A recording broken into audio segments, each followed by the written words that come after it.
hope you're doing well. Today we're going to do the complete, dark, and disturbing Hugo the Bat Iceberg Explained. We're covering something that, honestly, I didn't expect to be as creepy as it turned out. A little character shown up on the internet lately, sometimes as a joke, sometimes as a full-blown cryptid. I'm talking about Hugo the Bat. Now at first, Hugo just seems silly, but the deeper you dig, the more disturbing it gets. And like most iceberg videos, this theory starts off kinda tame, and it ends in places that make you question what Hugo even is. This iceberg is organized into tiers, with the most common theories at the top represented by the visual part of an iceberg, while the unknown or fringe theories are hidden underwater. The question we are all asking is, how deep does Hugo the Bat lore go? Put on your thermal scuba gear and join us as we seek the remotest depths of knowledge about Hugo the Bat. We start at the very top, the tip of the iceberg.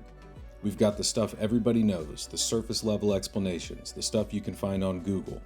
Hugo is just an internet meme. This is where most people encounter him. Hugo started showing up on image boards, forums, and social media.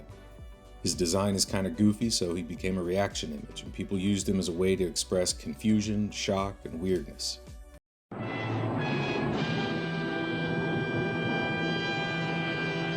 But here's the strange part.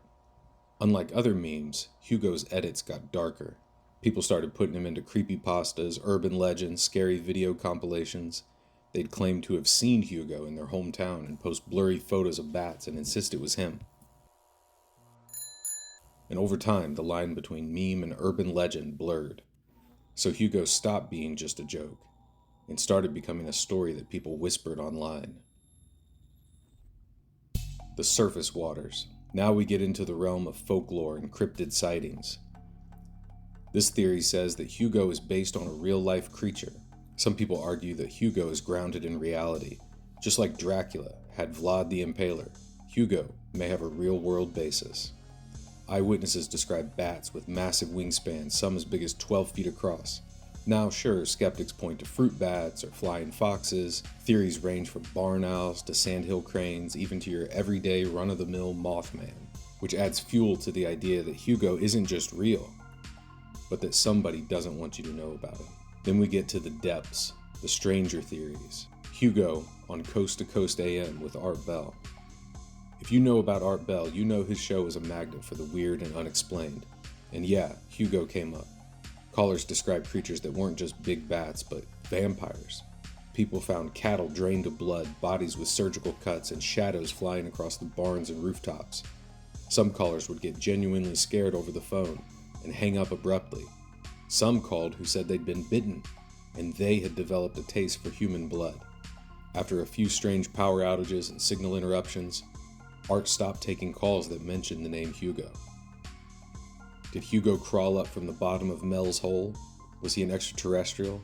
Or was Hugo something far more sinister? Something that even Art Bell couldn't mess with. Hugo as a Russian bioweapons experiment. Now this is one of the darkest theories. Supposedly during the Cold War, Soviet scientists experimented with bioweapon delivery systems. Hugo in this telling is one of these creations. A living weapon engineered in a lab, and somehow he escaped. The phrase that always gets repeated is, a man-made horror beyond human comprehension. We have a Frankenstein dilemma here. Who's the real monster? The beast who drinks our blood, or the men who created him in the first place? Now we end up in the abyss, with two theories that will shake the marrow inside your bones. These aren't just urban legends or experiments. These are cosmic theories, the kind that make Hugo less of a creature and more of a concept. Hugo as the dreamer. Some mystics have speculated that Hugo is not a creature of flesh and blood, but he is the sightless sultan at the center of ultimate chaos who will unleash pandemonium and destruction if he awakens from his artificial slumber.